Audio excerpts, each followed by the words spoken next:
तर अशा पद्धतीने इथे मी भरडाचे वडे करून घेतलेले आहेत। बघू शकाल इथे तुम्ही, अतिशय रुचकर लागतात खाण्यासाठी। बाहेरून एकदम क्रिस्पी आणि आतून अतिशय खुसखुशीत होतात हे वडे। एक ओपन करून दाखवते।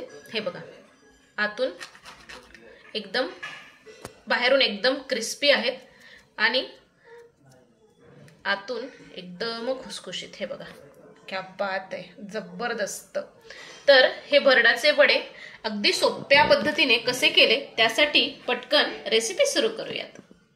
नमस्कार, मी पूर्वाज रेसिपी मराठीमध्ये तुम्हा सर्वांचं खूप खूप खूप मनापासून स्वागत। तर आता पितृपक्ष पंधरवडा चालू होणार आहे, तर त्याच्यासाठी आता आपण वेगवेगळे पदार्थ बघणार आहोत। तर त्यातलाच आज एक आपण पदार्थ करणार आहोत, ते म्हणजे भरडाचे वडे।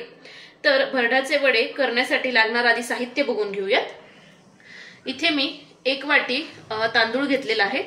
तुम्ही कोणताही तांदूळ घेतला तरी सुद्धा चालू शकतं। हा 1 वाटी तांदूळ आहे। अर्धी वाटी हरभऱ्याची डाळ घेतलेली आहे।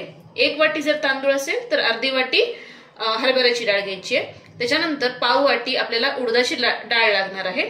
त्याच्यानंतर 2 चमचे धने लागणार आहेत, 1 चमचा जिरे लागणार आहेत, हळद लागणार आहे, तिखट लागणार आहे, तीळ लागणार आहे, ओवा लागणार आहे, हिंग, बारीक चिरलेली कोथिंबीर लागणार आहे आणि चवीनुसार आपल्याला मीठ लागणार आहे। तर सुरुवातीला काय करायचं, आधी इथे मी तुम्ही तांदूळ किंवा डाळ धुत बसण्याची गरज नाहीये, अतिशय पटपट होणारी रेसिपी आहे। हे जे तांदूळ आहेत ना, आता हे एका सुती कापडावर घालून घ्यायचे। हा सुती कापड मी पाण्याने थोडासा ओलसर करून घेतलेला आहे आणि हा असा तांदूळ छानपैकी सुती कापडाने पुसून घ्यायचा, चोळून घ्यायचा, म्हणजे ज्याच्यावर काही बोरिक पावडर असेल, काही घाण असेल ती निघून जाते। असं पुसून घ्यायचं, धुवून वाळत घालण्याची गरज नाहीये। असं पुसून जरी घेतलं सुती कापडाने तरी सुद्धा चालू शकतं। तर हा तांदूळ छानपैकी मी पुसून घेतलेला आहे, बघू शकाल इथे तुम्ही। आता अशाच पद्धतीने हरभरा डाळ आणि मी उडदाची डाळ देखील व्यवस्थित पुसून घेत आहे।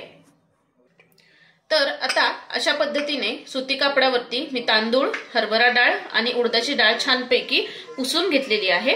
आता काय करायचं, आता एक सुरुवातीला तांदूळ, त्याच्यानंतर हरभऱ्याची डाळ, त्याच्यानंतर उडदाची डाळ एक करून मिक्सरला आपल्याला फिरवून घ्यायची आहे आणि जाडसर छानपैकी अशी वाटून घ्यायची आहे। खूप फाईन पेस्ट किंवा फाईन पावडर करण्याची गरज नाहीये ह्या वड्यांसाठी, फक्त आपल्याला फिरवून घ्यायची आहे आणि थोडीशी जाडी भरडीच आपल्याला वाटून घ्यायची आहे मिक्सरमध्ये। हे तिन्ही पण, तांदूळ, हरभरा डाळ आणि उडदाची डाळ। तर आता इथे बघू शकाल तुम्ही, तांदूळ, त्याच्यानंतर हरभरा डाळ, त्याच्यानंतर उडदाची डाळ आणि त्याच्यामध्येच मी धने आणि जिरे, 2 चमचे धने आणि 1 चमचा जिरे घालून छानपैकी हे सगळं वाटून घेतलेलं आहे। बघू शकाल इथे तुम्ही, रवाळ वाटल्या गेलेलं आहे। खूप फाईन पावडर मी केलेली नाहीये, जाडं भरडच आपण वाटून घेतलेलं आहे। आता काय करायचं, ह्याच्यामधलं आता हे पीठ काढून घेऊयात आपण एका वाटीच्या मेजरमेंट वरून। तुम्हाला कितपत करायचे आहेत त्यानुसार घेतलं तरी सुद्धा चालू शकतं पीठ। मी एका वाटीचंच मेजरमेंट घेत आहे। तर आता इथे एक वाटी भरून हे पीठ मी घेतलेलं आहे आणि हे पीठ किंवा डाळ आणि तांदूळ आपल्याला भाजून घेण्याची गरज नाही या वड्यांसाठी। तुम्हाला वाटत असेल तर घ्या, पण काही गरज नाहीये वाटून घेण्याची। आता ह्याच्यामध्ये पाव चमचा हळद घालायची, त्यानंतर पाव चमचा लाल तिखट घालायचं आहे,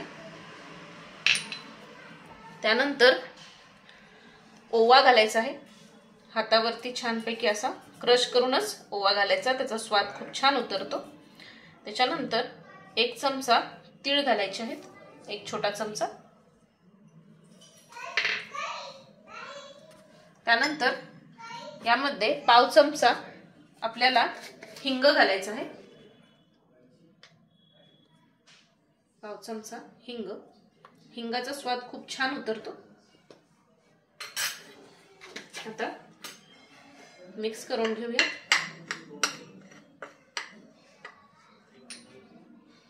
त्यानंतर यामध्येच चवीनुसार आपल्याला मीठ घालून घ्यायचं आहे, मिक्स करून घ्यायचं आहे।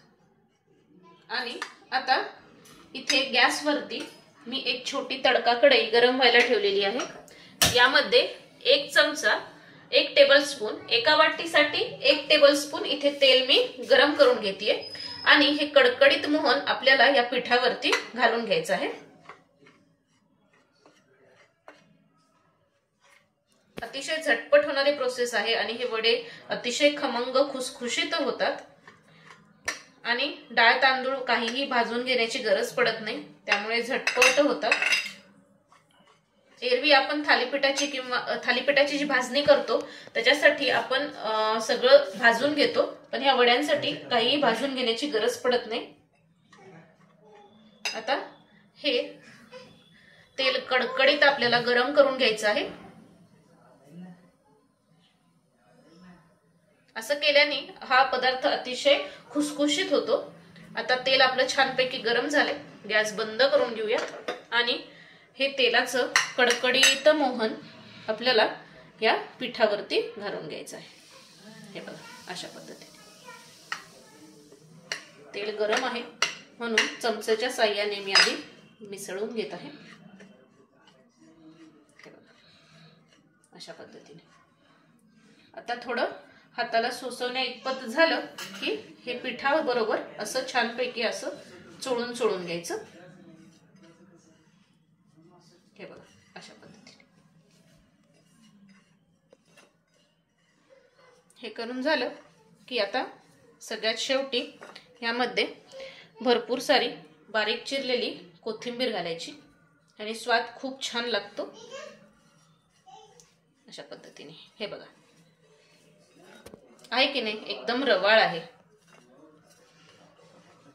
अशा पद्धतीने करून घ्यायचं आणि आता थोडे थोडे पाणी घालून ह्याचा एक घट्टसर गोळा आपल्याला मळून घ्यायचा आहे। तर अशा पद्धतीने बघू शकाल इथे तुम्ही हा घट्टसर गोळा मी छानपैकी असा मळून घेतलेला आहे। आता ह्याच्यावरती झाकण ठेवून आपण 10 ते 15 मिनिटे हा रेस्ट करण्यासाठी ठेवून देऊयात। तर अशा पद्धतीने हे पीठ छानपैकी 15 मिनिटे मी मुरवून घेतलेलं आहे। बघू शकाल इथे तुम्ही छान मुरलंय आपलं पीठ। आता काय करायचं, थोडंसं हातावरती तेल लावून घ्यायचं, तेल चोळून घ्यायचं हातावरती आणि ह्याच्यातला एक छोटा गोळा घ्यायचा आणि हातावरती असाच हे बघा अशा पद्धतीने थापून घ्यायचा, किंवा तुम्ही लाटून घेतला तरी सुद्धा चालू शकतं, पण मी शक्यतो थापून घेते। आणि श्राद्धाच्या ह्या वड्यांना कधी भोक पाडत नाहीत, मी शक्यतो नाही पाडत भोक, त्याच्यामुळे हे बघा हे असे वडे थापून घ्यायचे हातावरती। हे बघा अशा पद्धतीने आता अशाच पद्धतीने सगळे वडे थापून घेत आहे। तर अशा पद्धतीने बघू शकाल इथे तुम्ही मी सर्व वडे छानपैकी थापून घेतलेले आहेत। आता इथे कढईमध्ये तेल गरम व्हायला ठेवलेलं आहे। आता त्यामध्ये एक एक वडा आपण तळून घेऊयात छानपैकी।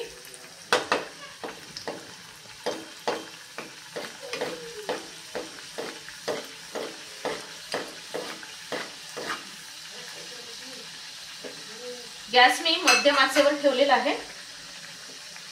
एक बाजू सुरुवातीला तळून घेऊयात, नंतर मग दुसरी बाजू तळून घेऊयात।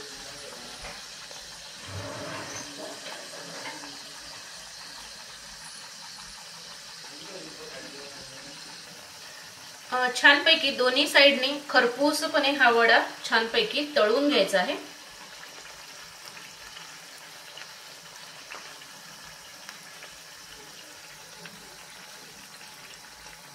खुसखुशीत होतात हे वडे।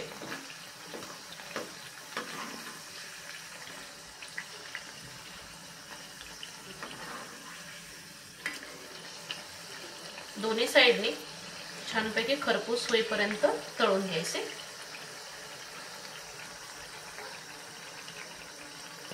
तर बघू शकाल इथे तुम्ही मी एक वडा तळून घेतलेला आहे। काय सुरेख कलर आलेला आहे, बघू शकाल इथे तुम्ही। आहा जबरदस्त आणि इतका खमंग सुवास येतोय या वड्यांचा, क्या बात आहे। आता अशाच पद्धतीने सर्व वडे मी इथे तळून घेत आहे। तर अशा पद्धतीने बघू शकाल इथे तुम्ही मी सर्व वडे करून घेतलेले आहेत। सुरेख दिसतायत. कलर देखील खूप सुंदर आलेला आहे, बघू शकाल इथे तुम्ही. आहा, क्या बात आहे. आणि खाण्यासाठी अतिशय रुचकर लागतात हे वडे. तर ह्या पितृपक्ष पंधरवड्याला नक्की हे वडे करून बघा आणि केल्यानंतर मला कमेंट करायला विसरू नका. तर अशाच खमंग, खुसखुशीत आणि मस्त मस्त रेसिपीजसाठी पूर्वाज रेसिपी मराठीला पटकन सबस्क्राईब करा आणि बेल आयकॉनवरही क्लिक करा, जेणेकरून तुमच्याकडून एकही व्हिडिओ मिस होणार नाही. तर तोपर्यंत मस्त खा आणि स्वस्थ रहा. धन्यवाद.